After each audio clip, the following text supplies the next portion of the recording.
Good day to you, all my lovely viewers. Welcome once again to your number one favorite show, Weekend Vibes.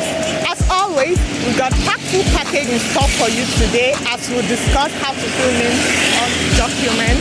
There are common issues that may arise from irregularities in names and possible solutions. It promises to be educating, entertaining, and of course, informative. My name remains Okwedebe Ruth, and you're watching us live on Inform TV.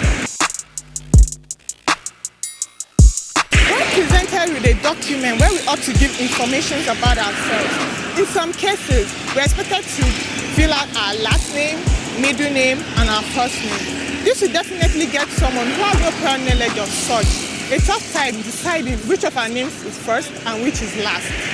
At the end of today's show, we hope to equip you with this information.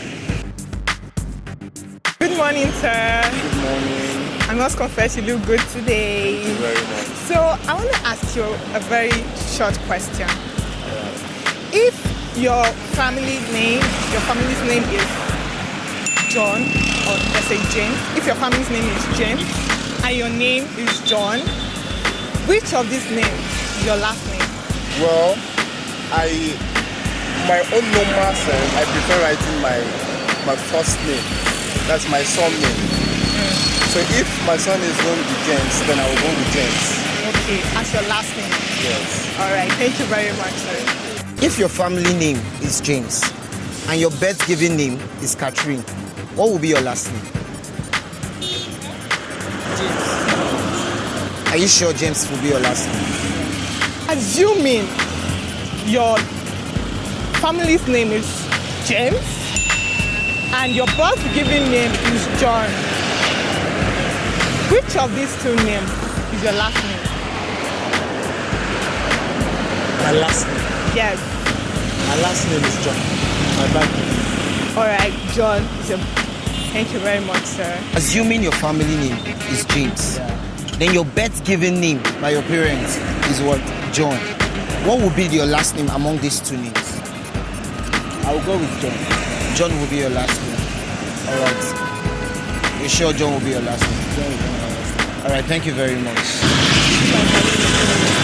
Yes. My birth-given name is Catherine. Yes. What would be my last name? Yeah.